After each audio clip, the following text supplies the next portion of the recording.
Hello and welcome to a new year of the programme which brings together BBC specialists with foreign correspondents who write, blog and broadcast to audiences back home from the Dateline London. This week, pragmatism versus extremism in faith, politics and health. Joining us, Jeff McAllister, US broadcaster and international lawyer. Ashit Ray, who's been explaining the British to Indians for almost half a century now. And in the studio, Damon Grammaticus, who's been based in Delhi, Beijing and Brussels for the BBC and who's now at Westminster. Welcome to you all and a Happy New Year. Now, COVID pragmatism, is that the New Year's resolution adopted by some world leaders? In the UK, faced with the highly infectious variant of COVID, Omicron, Boris Johnson has resisted imposing fresh restrictions in England. This despite a wave of staff absences, including one hospital, Derriford in Devon, which had 500 of its employees absent on a single day. Instead, 100,000 key workers in sectors such as energy will be required to self-test every day, keeping the lights on. In Australia, it seems to be a case of protecting key sporting events, or so it seemed a few days ago. Novak Djokovic, something of a vaccine sceptic, was told he could, after all, defend his title at Australia's Tennis Open. But then there were outrage at the medical exemption he'd been granted. And now, as we speak, he's in a hotel for quarantine purposes, facing the prospect of deportation unless his legal challenge is successful. China, of course, goes its own way. Yuzhou, in the central province of Henan, a city of 1.1 million people, has been locked down. 3 people there are infected. Damien, China notwithstanding, is 2022 looking like the year we are going to learn to live with COVID? I think it might be very early to say that, actually. I'm sorry to say, and start the new year off on a low note. I mean, what we're seeing in the UK at the minute is this sort of lowered tiers of restrictions at the minute, which were brought in just before Christmas for this Omicron wave, this highly transmissible variant. And the government here is resisting going further than that. Partly, I think, because it ideologically doesn't want to impose restrictions if it doesn't have to, but also politically, Boris Johnson had problems before Christmas just bringing in the work from home rules and the COVID pass. You now need to get into big events through his own party. So he's held back. And what we're seeing, as you just indicated, is the health service under real pressure here. So this wave might pass, but what's the next wave going to look like? And crucially, if you're talking about a bigger global picture, this is in a population in the UK which is highly vaccinated already, has a large degree of protection. The real question for living with COVID is all of those other countries around the world that do not have that vaccine protection at the minute and need vaccines spread around the world to reduce the level of COVID circulating and therefore also the chances of new variants coming back again. Let's talk about that question of vaccination, because it hasn't gone away, has it, in over a year since we've been talking about it. Jeff, just staying with the UK for the moment, 1 in 15, according to the Office for National Statistics, are thought to have been infected, about a week ago, with COVID. Are we getting to the point, whether we like it or not, partly because vaccination has been so successful, where we may really see herd immunity as a way out of this pandemic, at least for this country? Again, it's sort of too early to be that hopeful. I mean, you need to get to, I think, 80% or so of combined previously infected and vaccination to be able to get to a kind of herd immunity. The fact that this new Omicron variant has been so successful in spreading, though not so successful in killing, indicates that whatever herd is in existence really isn't that effective. It does vary. The nice thing about it, and I think there is some thought among virologists, is that viruses tend to become more transmissible and less lethal as more variants go on. That is just not an inevitable, but it is a frequently seen trend. And so I think we have to hope that this is going to be all around us, but not so debilitating both to human beings and to economies. And that seems to be what is happening. It is not as bad as it was a year ago. Let's pick up, Ashit Ray, what Damien was saying about the problem being it's all very well for us in North America, in parts of Europe, in some of the wealthy parts of the Middle East and so on to say, well, kind of, I'm all right, Jack, to use an English expression. But the reality is, as everybody has told us from the beginning of this, that if you don't vaccinate everyone, then no one is really truthfully protected. The Serum Institute in India was one of those places where vaccine production took off, and vaccine numbers have been good in India, notwithstanding its enormous population. Do you see any hope of that for the developing world? Well, I think the situation is really desperate in Africa. In India, given its vast population, I think it's a major challenge. So India is still in the process of completing its second dose of the vaccine. It still has, I think, about 50% of its population to be given the second vaccine. So that, I think, does pose a challenge, the sheer size of the population. But I think the problem is greater in the lower income countries. And that's where I think some kind of equality needs to be achieved, because the first world having it and the third world not having it is not a solution. There has to be some kind of equality. Otherwise, this menace will not go away. There is, of course, this race to find a vaccine which is possibly durable for at least 1 year, and so that you don't have to administer a vaccine every 6 months. And that's important. So it's either going to be such a vaccine like a flu vaccine, or maybe a medicine which would be a definitive cure. Jeff, both the British and the United States seem to be struggling with a shortage of testing equipment, and particularly for the self-administered lateral flow tests, probably the tests people are most familiar with, those who've encountered them. What's the Biden administration trying to do about that? It's announced that it's buying 500 million and will be distributing them, but they were obviously caught a little by surprise by the failure of the vaccine to do as much of a job as they anticipated. And Biden complained that Trump hadn't done a very good job about tests, and they look like they haven't done a great job either. Just the contracts are now being let. Apparently, there are some dozen new tests, lateral flow type quick tests now available for production. Production is ramping up.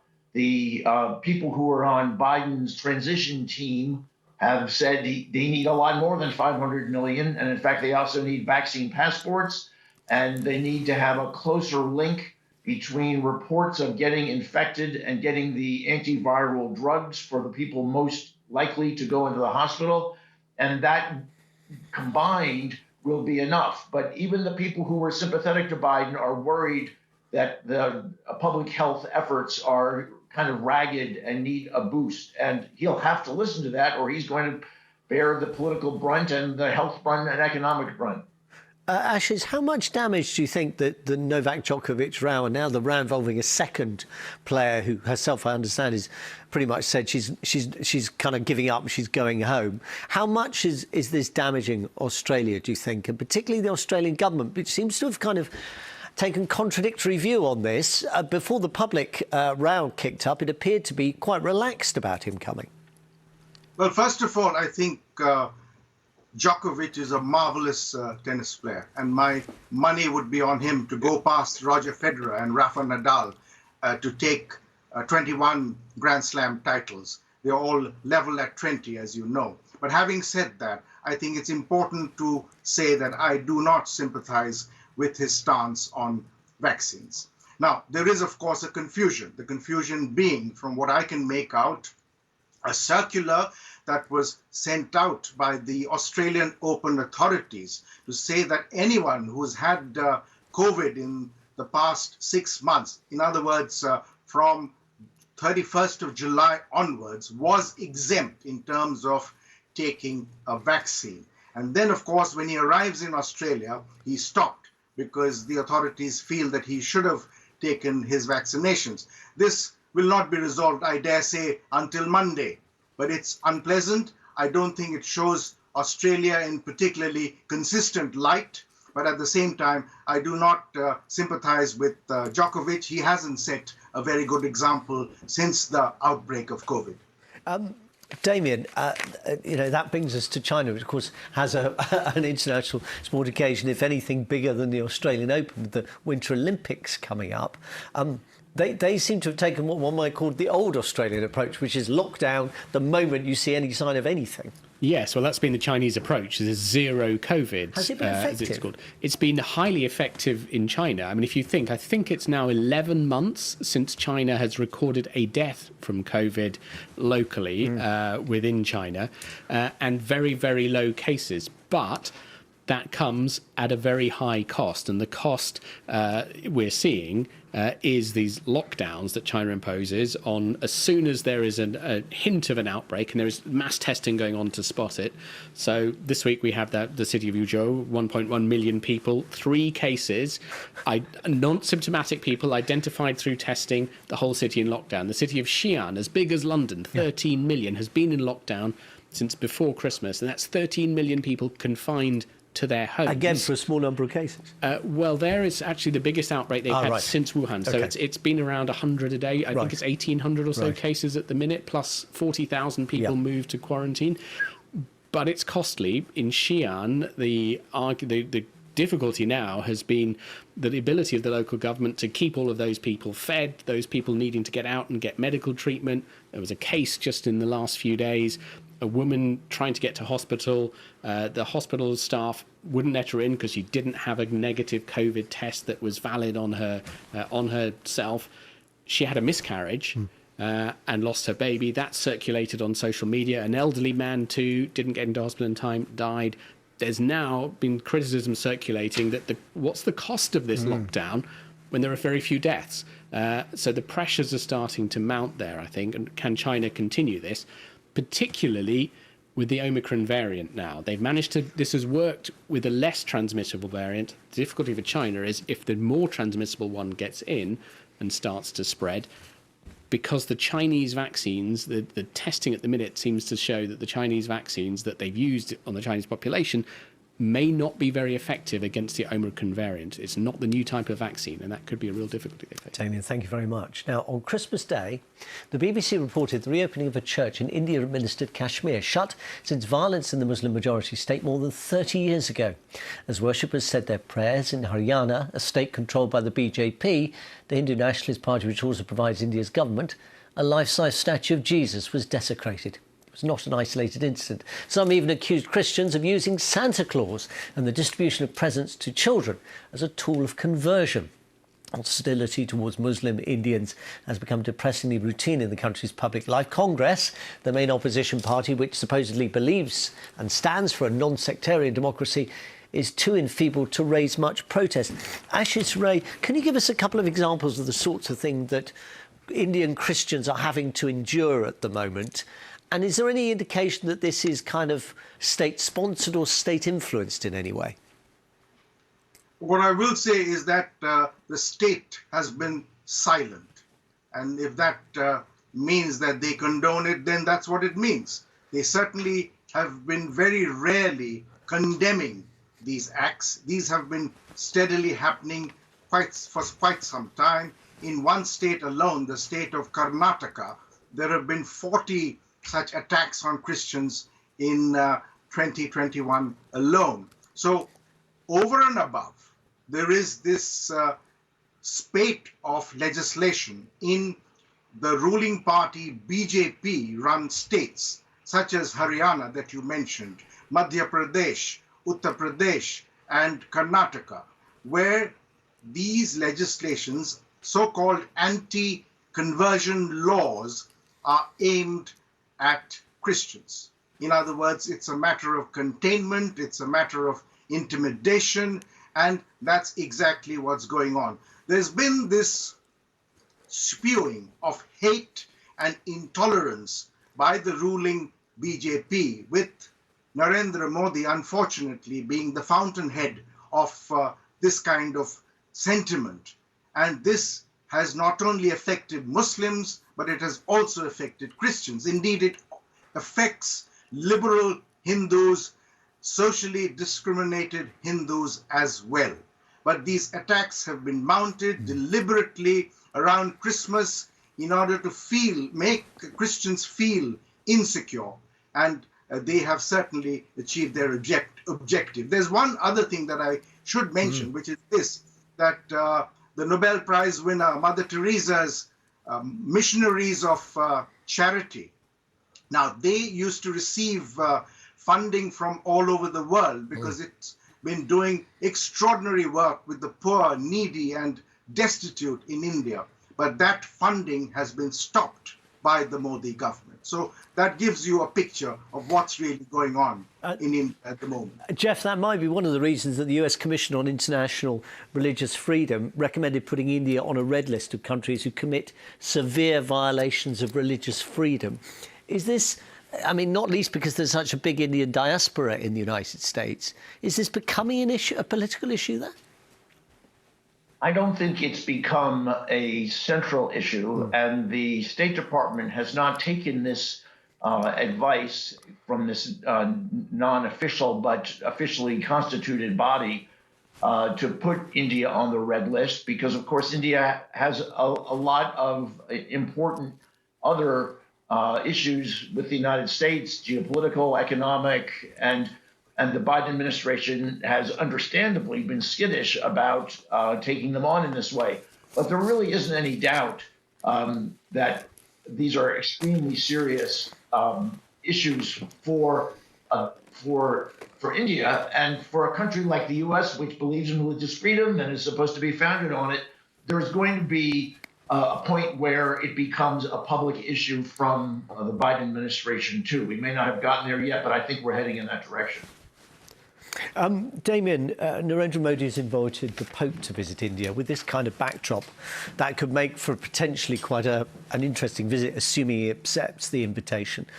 But, I mean, there will be some Christians who will say, well, hang on a minute, the Vatican hasn't exactly covered itself in glory when one thinks, for example, of China, where Christianity was suppressed for so long and a deal was done, a deal that not everybody thinks was a terribly good one. Yeah, so this is 4 years ago now. So you have the Chinese Communist Party, Xi Jinping, who tolerate religion. It's still religious freedom religious freedoms are still violated in China, and if you try and practice outside state control, there is serious control and repression there. But tolerated, the state wants to try and co-opt and tolerate some religions. I was quite keen to, for example, control the choice of bishops and things like this. Yes, exactly. So the deal that was done, and the Vatican itself, of course, so the Pope has a different view, which is that the church alone should decide. So the two did this deal 4 years ago where they would sort of effectively agree to compromise and choose bishops together. That was viewed, I think the Pope wanted to do so as an attempt to sort of have a dialogue and compromise with China. The difficulty with that, I think, has been that it's only, I think, 2 bishops or a couple of bishops have been agreed and appointed. There are several dozen that they need to. So there's not been actually very much progress. And the criticism has been that then that actually slightly ties the Catholic Church's hand, because it's then felt unable to criticise where it has been violations of religious freedom and violations of other religions for religious freedom in China too. So Muslims in Xinjiang, Uyghurs, or Tibetan Buddhists, or the treatment of non-sanctioned churches, where often the churches will be razed, will be bulldozed in China, the pastors will be arrested, there'll be pressure put on people. So does that limit the Catholic Church's room to speak out about those sorts of things as well? Let me ask just one last brief thought, Ashish, if I may. Is part of this because of the arrival of evangelical Christianity, a great desire perhaps to proselytise and convert? Because that seems to be one of the fears, at least you hear a lot about from those who are involved in these anti-Christian protests, that they say it's not so much about anti-Christianity, it's anti-Christians trying to convert us and others. Well, that's a very good question. I think over the centuries, we find that weaker sections and tribal people who've been discriminated against by higher caste Hindus, have ventured towards Christianity, have converted to Christianity. But I do not see any credible or widespread evidence that says that this is being done in a systematic manner by the churches in India. So it could happen in the odd case, but it's certainly not widespread. It's certainly not systematic. And therefore, this is an allegation, I know, on the part of the Hindu right in India, but it's an allegation which I believe is baseless. Ashish, thank you very much. Now, from extremism of faith to the polarization of politics. If you thought the last US election was rough, well, you ain't seen nothing yet. On Thursday, the anniversary of the Capitol riot in Washington, D.C., President Joe Biden accused his predecessor Donald Trump of creating a web of lies about the November 2020 presidential election. And on January the 6th last year, a president, he said, who rallied the mob to attack. This sort of language may be catnip to Democrats, an effective way for a president with very poor voter approval to rally the party ahead of midterm elections where the Democrats are in sore danger of losing control of Congress. I mean, Jeff, it may have been good politics, but was this wise, never mind statesmanlike? I think you have to look at this in a way that is hard for us to look at in the normal fashion of politics. This is, I have to say, a 5-alarm fire. And we're so used to it. It's been there for such a long time now in America because of Trump that we tend to think it's just kind of politics as usual. One of the tricky things about talking about Trump has been really how different he has been from other presidents. The 20,000 lies that he told, according to the Washington Post counters, the fact that he would talk about grabbing women's genitalia, that he would cozy up to Putin, that he would tell people to take bleach to solve their problems with COVID. And those were strange. But the truly most unusual thing he did was try to mount a coup to keep himself in power. He's the only president in the history of the Republic who ever did this. And this is serious. It has continual consequences. 68% of Republicans think that he should be president, that Biden is not the legitimate president. And that is very, very difficult and worrisome for democracy. That big lie, I would posit, is similar to the big lie told by the right in Germany after the First World War, that the reason they lost the war is that they were stabbed in the back by the socialists and the Jews.